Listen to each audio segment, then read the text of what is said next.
السلام علیکم ورحمۃ اللہ وبرکاتہ۔ الحمدللہ رب العالمین والصلاة والسلام علی اشرف الانبیاء والمرسلین نبینا محمد وعلی آلہ وصحبہ اجمعین، اما بعد۔ محترم مشاہدین کرام، دینی بھائیوں، عزیز ساتھیوں، اسلامی خواتین، آج بتاریخ 12 ستمبر سن 2020 عیسوی آپ لوگوں کی خدمت میں فیس بک لائیو کے ذریعے حاضری کا موقع ملا ہے، اور جیسا کہ آپ جانتے ہیں کہ میں نے بھی جو درس کا ایک سلسلہ شروع کیا ہے دعا کے آداب کے تعلق سے، تو انشاءاللہ آج بھی اسی سلسلے میں کچھ باتیں عرض کی جائیں گی۔ کل میں نے کچھ شرائط بتائے تھے کہ دعا کی قبولیت کی شرائط کیا ہیں، یعنی جن شرطوں کا پایا جانا ضروری ہے تاکہ ہم جب دعا کریں تو ہماری دعا جو ہے وہ قبول کی جائے۔ اور آج انشاءاللہ دعا کے آداب کے بارے میں کچھ باتیں عرض کروں گا۔ موضوع تو بہت لمبا ہے، لیکن انشاءاللہ مختصراً جو ہے میں کوشش کروں گا کہ جو اہم باتیں ہیں وہ آپ تک پہنچائی جا سکیں۔ تو آج کا جو میرا عنوان ہے، جو موضوع ہے آج کا، وہ ہے آداب دعا۔ دعا کے آداب ہے نا، جس طرح سے دعا کے قبولیت کی کچھ شرطیں ہیں۔ وعلیکم السلام ورحمۃ اللہ وبرکاتہ، جمال صاحب اور شیخ عین الحق صاحب، ویلکم۔ دعا کی قبولیت کی جس طرح کچھ شرطیں ہیں، اسی طرح اس کے کچھ آداب بھی ایسے ہیں جو دعا کی قبولیت کے لیے بہت ہی مؤثر جو ہے ثابت ہوتے ہیں، اور ان آداب کا لحاظ کرنا یا ان آداب کے مطابق دعا کرنا یہ بہت ہی بہتر ہوگا اور وہ بہت ہی اچھا ہوگا، تاکہ ہماری جو دعائیں ہوں وہ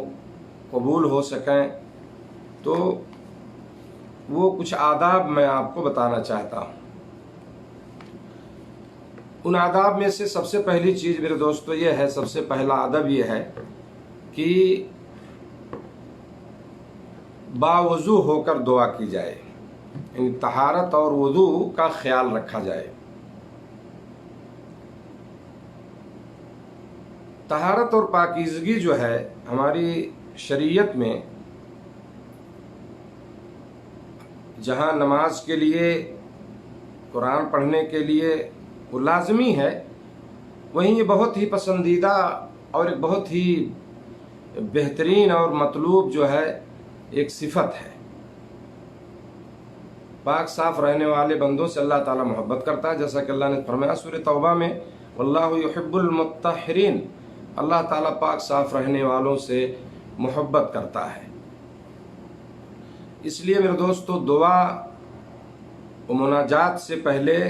وضو کر لینا چاہیے۔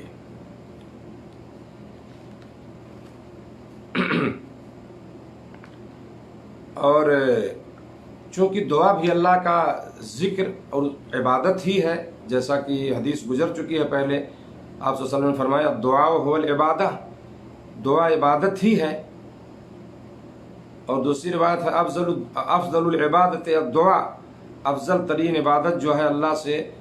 دعا مانگنا ہے، یہ صحیح الجامع کی روایت ہے۔ تو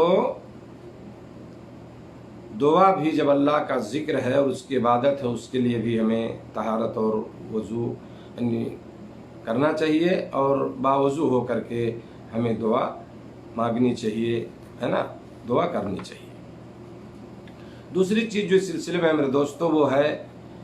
قبلے کا استقبال کرنا۔ دعا و مناجات کے وقت قبلہ کی طرف منہ کرنا بھی ایک مستحب و مشروع عمل ہے۔ آپ دیکھیں کہ شریعت میں ہماری شریعت اسلامیہ نے نماز کے لیے قبلہ رخ ہونے کا حکم دیا ہے، اور رسول اللہ صلی اللہ علیہ وسلم کا دعا کرتے وقت بھی قبلہ کی طرف رخ کرنا کئی احادیث سے ثابت ہے۔ چنانچہ ایک روایت ہے طبرانی میں، حضرت ابو ہریرہ رضی اللہ تعالیٰ عنہ حدیث کے راوی ہیں، اللہ کے نبی صلی اللہ علیہ وسلم نے فرمایا ان لکل شیء سیدا وان سید المجالس قبالۃ القبلہ، ہر چیز کا کوئی سردار ہوتا ہے اور مجلس کی سردار جو ہے یہ جہت قبلہ ہے، یعنی قبلہ کی سمت جو ہے۔ اس حدیث کو علامہ البانی نے صحیح الترغیب میں حسن کہا ہے، اور امام بغوی نے شرح السنہ میں جو ہے اس کو صحیح کہا ہے۔ بخاری کی ایک روایت ہے میرے دوستو، اس میں یہ ہے کہ اللہ کے نبی صلی اللہ علیہ وسلم نے استسقاء یعنی جو بارش طلب کرنے کی جو دعا ہوتی ہے، دعائے استسقاء کے وقت جو ہے اپنا رخ آپ نے قبلہ کی طرف کر لیا تھا۔ استقبل رسول اللہ صلی اللہ علیہ وسلم القبلہ فی دعاء الاستسقاء۔ اسی طرح سے غزوہ بدر کے موقع پر نبی کریم صلی اللہ علیہ وسلم نے دعا کرتے وقت اپنا رخ زیبا، اپنا چہرے مبارک آپ نے جو ہے قبلہ کی طرف کیا جو ہے۔ تو اس سے معلوم ہوتا ہے کہ یہ بات مسنون ہے اور آداب دعا میں سے ہے کہ دعا کرتے وقت جو ہے بندہ قبلہ رو ہو، سمجھ رہے ہیں؟ یہ دوسرا ادب ہے، مستحب عمل ہے۔ اسی طرح سے تیسرا ادب جو ہے اس سلسلے میں وہ یہ ہے کہ دونوں ہاتھ کندھوں تک اٹھایا جائے۔ دونوں دعا کرنے کے لیے اپنے دونوں ہاتھوں کو اوپر یعنی تقریباً چہرے یا کندھوں کے برابر تک اٹھایا جائے، یعنی آپ ایسے اٹھا لیں یا تھوڑا سا چہرے کے برابر یا تھوڑا اور کندھے تک کر لیں، ہے نا۔ بعض علماء نے لکھا ہے، اس طرح سے ذکر کیا ہے کہ جیسے کہ ایک گداگر کی حالت کے مشابہ ہے، جیسے فقیر کسی دروازے پہ کھڑے ہو کر سوال کرتا ہے اور اپنا کاسے غدائی لینے کے لیے، ہے نا، یا خیرات لینے کے لیے آگے بڑھا دیتا ہے نا، اسی طرح بندہ اللہ تعالیٰ کے سامنے ہاتھوں کا پیالہ خیرات کے لیے بڑھا دیتا ہے نا۔ تو اس طرح سے لوگوں نے اس کو سمجھایا ہے علماء نے کہ یہ کہ فقیر کی طرح ایک حالت ہماری ہونی چاہیے، سمجھ رہے ہیں۔ اور ایک روایت میں آپ کو سناتا ہوں جس سے بات مزید جو ہے واضح ہو جائے گی۔ ترمذی وغیرہ کی روایت ہے، علامہ البانی نے بھی اس کو صحیح الجامع میں ذکر کیا ہے کہ سلمان فارسی حدیث کے راوی ہیں، رسول اللہ صلی اللہ علیہ وسلم نے فرمایا اللہ تعالیٰ بہت ہی زیادہ حیادار ہے۔ ان ربکم حی کریم یستحی من عبدہ اذا رفع الیہ یدیہ ان یردہما صفرا خائبتین، یہ حدیث کے الفاظ ہیں۔ اللہ تعالیٰ بہت ہی زیادہ حیادار ہے، وہ اس بات سے شرماتا ہے کہ اپنے بندے کے اٹھے ہوئے ہاتھوں کو خالی و نامراد واپس لوٹا دے۔ تو میرے دوست اس حدیث سے کیا سمجھ میں آیا؟ اس حدیث سے معلوم ہوا کہ دعا و التجا کے وقت ہاتھ اٹھانا جو ہے یہ مسنون عمل ہے، اور اس لیے جو ہے ہمیں ہاتھ اٹھانا چاہیے، کیونکہ حدیث میں ہے کہ اللہ اپنے بندے کے اٹھے ہوئے ہاتھوں کو خالی و نامراد واپس نہیں لوٹانا چاہتا۔ تو مطلب یہ ہے کہ انسان جب دعا کرے تو ہاتھوں کو اٹھا کے اس طرح سے اللہ سے مانگے، اس سے دعا کرے، التجا کرے، سمجھ رہے ہیں نا، مناجات کرے، سمجھ رہے ہیں۔ تو یہ چیز جو ہے ہونی چاہیے کہ آپ اس طرح اپنے دونوں ہاتھوں کو اٹھا کر کے آپ دعا کریں۔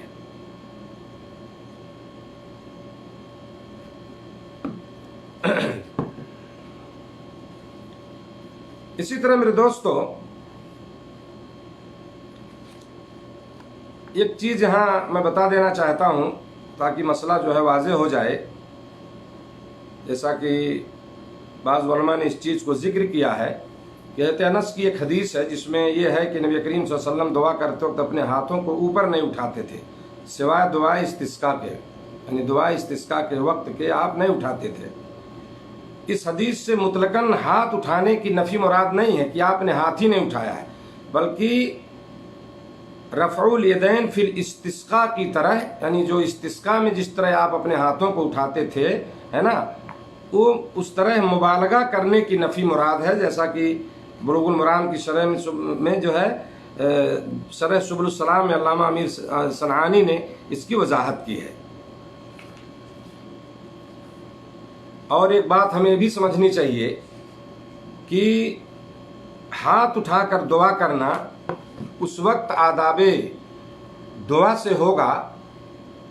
جب دعا سے انسان جو اپنی مقصد اور حاجت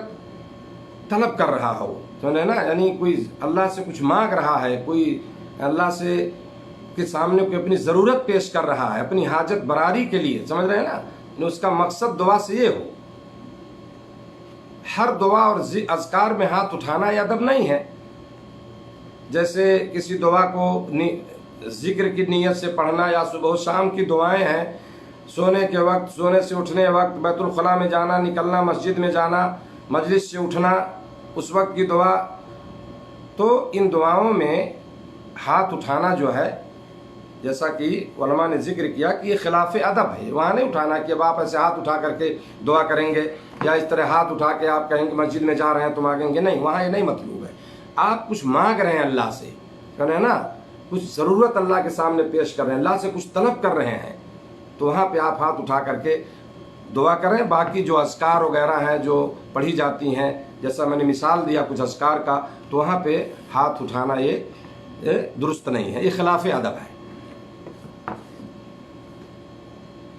اسی طرح سے ہاتھ اٹھانے کی کیفیت کے تعلق سے ایک بات ہمیں سمجھنا چاہیے، بھی آداب میں سے 4 نمبر چوتھا ادب یہ کہ دعا کے لیے ہاتھ جو ہم اس انداز سے اٹھائیں، یا اس انداز سے ہاتھ اٹھائے جائیں کہ ہاتھوں کی پشت جو ہے قبلہ کی طرف ہو، یہ حصہ ہے پچھلا، یہ قبلہ کی طرف ہو، سمجھ رہے ہیں نا، اور اندرونی حصہ اپنے چہرے کی طرف کریں، اندرونی حصہ اپنے چہرے کی طرف، اور یہ پشت کا حصہ جو ہے یہ قبلہ کی طرف ہو، یعنی دونوں ہاتھوں کی ہتھیلیاں جو ہے چہرے کے سامنے ہوں۔ اس سلسلے میں ایک روایت ہے، مالک بن یسار ایک صحابی ہیں، وہ روایت کرتے ہیں اللہ کے نبی صلی اللہ علیہ وسلم نے فرمایا، اذا سألتم اللہ عز وجل فاسألوہ ببطون اکفکم ولا تسألوہ بظہورہا، جب تم اللہ تعالیٰ سے دعا مانگو تو اپنی ہتھیلیوں سے مانگو، ہتھیلیوں کی پشت سے نہ مانگو، یعنی ہتھیلیوں کا پشت جو ہے وہ باہر ہونا چاہیے، قبلہ کی طرف ہونا چاہیے۔ اس روایت کو علامہ البانی نے صحیح الجامع میں اور صحیحہ میں بھی ذکر کیا، ابو داؤد کی روایت ہے۔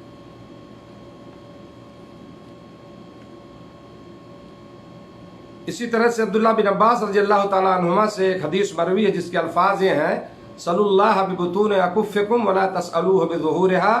اللہ سے ہتھیلیوں کے رخ سے مانگو، الٹے ہاتھوں نہ مانگو۔ یہ بھی جو ہے ابو داؤد کی روایت، اور صحیحہ میں بھی اور صحیح الجامع میں بھی علامہ البانی نے اس کو ذکر کیا ہے۔ تو یہ جو ہے ہاتھ اٹھانے کی کیفیت میں نے بتایا، یہ بھی جو ہے آداب دعا میں اس کا بھی لحاظ رکھا جائے اور اس طرح سے دعا کی جائے۔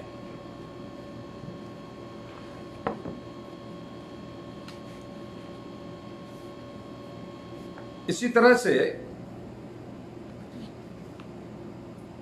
اللہ رب العالمین کی حمد و ثنا اور نبی کریم صلی اللہ علیہ وسلم پر درود سے دعا کی ابتدا کرنی چاہیے۔ ایک مسئلہ ہے، ہمیں بتا دوں، بیچ میں بات ذہن میں آ گئی کہ ہاتھوں کو، اپنی دونوں ہتھیلیوں کو دعا کے بعد کیا وہ چہرے پہ پھیرنا چاہیے کہ نہیں پھیرنا چاہیے؟ تو اس سلسلے میں یہی ہے مسئلہ جو علماء کی تحقیق ہے کہ اس میں جو روایتیں ذکر کی جاتی ہیں وہ روایتیں ضعیف ہیں، وہ روایتیں جو ہے ضعیف ہیں، اور چہرے پر جو ہے دعا کرنے کے بعد جو ہاتھ پھیرنے کی بات ذکر کی جاتی ہے، بہت سے لوگ اس پہ عمل بھی کرتے ہیں، تو وہ صحیح نہیں ہے، اور جو روایتیں اس سلسلے میں بیان کی جاتی ہیں وہ صحیح نہیں ہیں۔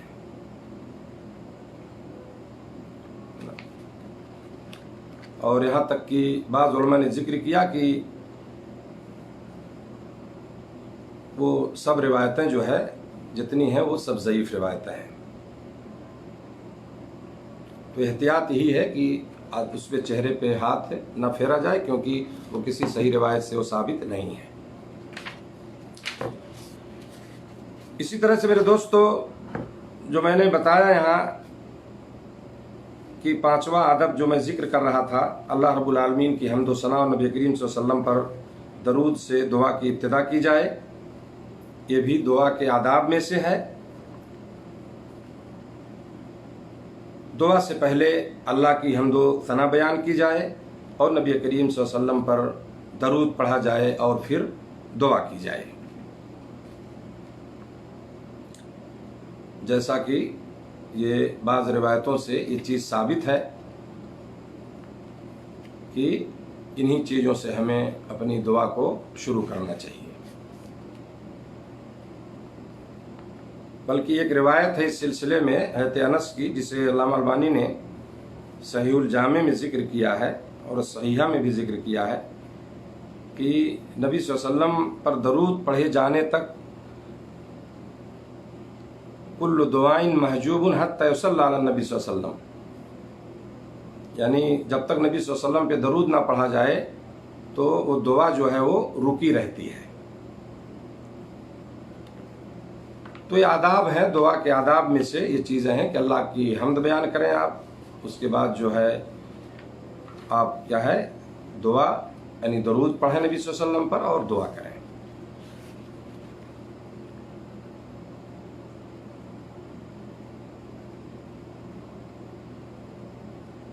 ایک روایت ہے مسند احمد میں،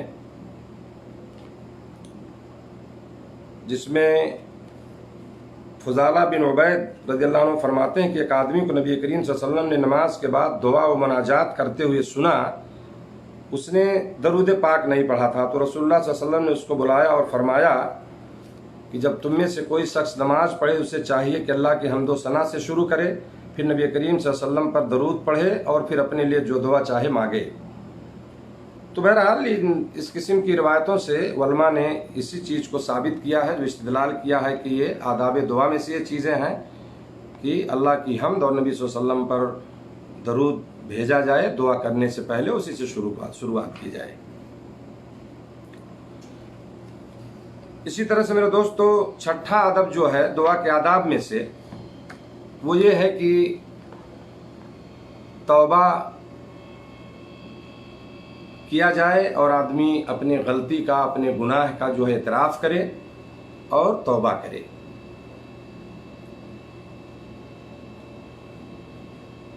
یعنی جو گناہ ہوئے ہیں، جو غلطیاں ہوئی ہیں، اپنی خطاؤں، اپنی گناہوں کا اقرار کر کے توبہ استغفار کیا جائے اور رب العالمین سے عہد کیا جائے کہ وہ آئندہ جو ہے ان گناہوں کا ارتکاب نہیں کرے گا یا اس سے گناہ نہیں ہوں گے. آپ دیکھیں حضرت یونس علیہ السلام کا قصہ جو قرآن پاک میں مشہور ہے کہ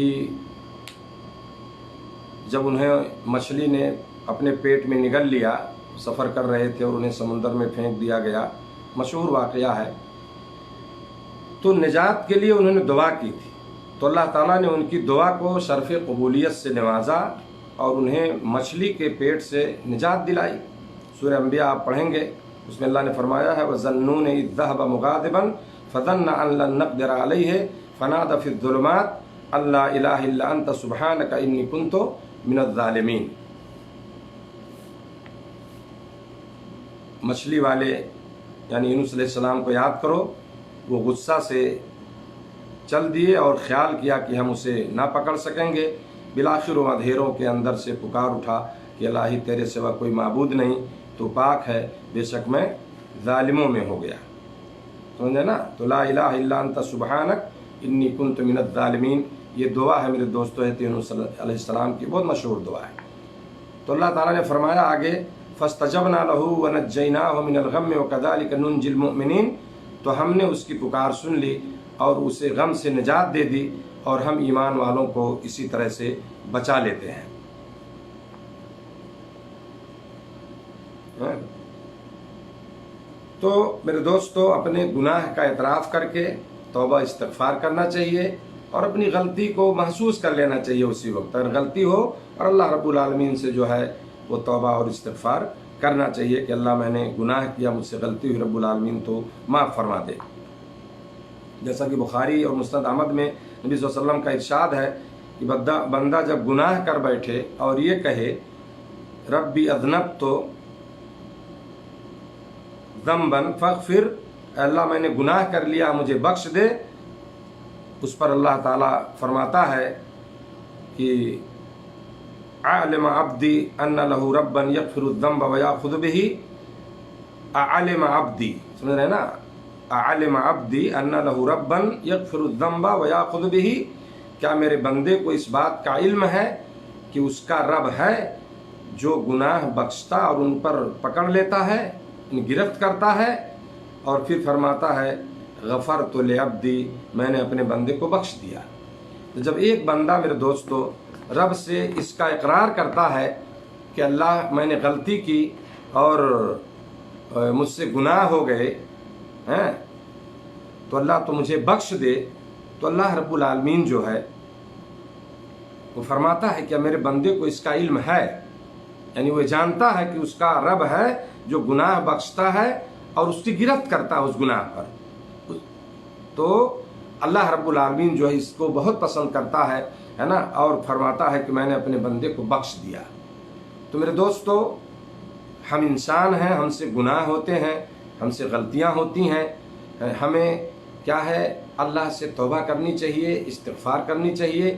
اور اپنے گناہوں کی معافی مانگنی چاہیے۔ اور اللہ رب العالمین جو ہے اس چیز کو بہت زیادہ پسند کرتا ہے نا، کہ ایک بندہ اپنے گناہ کا اقرار کر کے جو ہے اللہ سے وہ بخشش طلب کرتا ہے، جیسا کہ میں نے آپ کو ابھی بخاری کی روایت سنایا، اور توبہ کے تعلق سے تو بہت ساری روایتیں ہیں، اور میں نے اس سے بہت پہلے اس پر بیان بھی رمضان میں دیا تھا، تو اس کو آپ سن سکتے ہیں، یوٹیوب میں موجود ہے وہ۔ تو آج کے تعلق سے میرے دوستو یہ چند آداب تھے جو میں نے ذکر کیا، تقریباً یہ 6 آداب میں نے آج ذکر کیے ہیں، اور انشاءاللہ العزیز جو ہے کل کے درس میں پھر اس کے علاوہ کچھ اور دعا کے آداب کے تعلق سے باتیں ہوں گی۔ اللہ رب العالمین سے دعا کہ اللہ رب العالمین ہم تمام لوگوں کو ان باتوں پر عمل کی توفیق دے۔ اللہ تعالی ہم سب کو خلوص کے ساتھ دعا کرنے کی، توبہ کرنے کی، استغفار کرنے کی اللہ ہم سب کو توفیق عطا فرمائے، اور اللہ تعالی ہم سارے لوگوں کے گناہوں کو بخش دے، ہماری مغفرت فرمائے، اور ہمیں زیادہ سے زیادہ نیک اعمال کی توفیق عطا فرمائے۔ اللہ گناہوں سے ہم سب کی حفاظت فرمائے۔ جزاکم اللہ خیرا۔ السلام علیکم ورحمۃ اللہ وبرکاتہ۔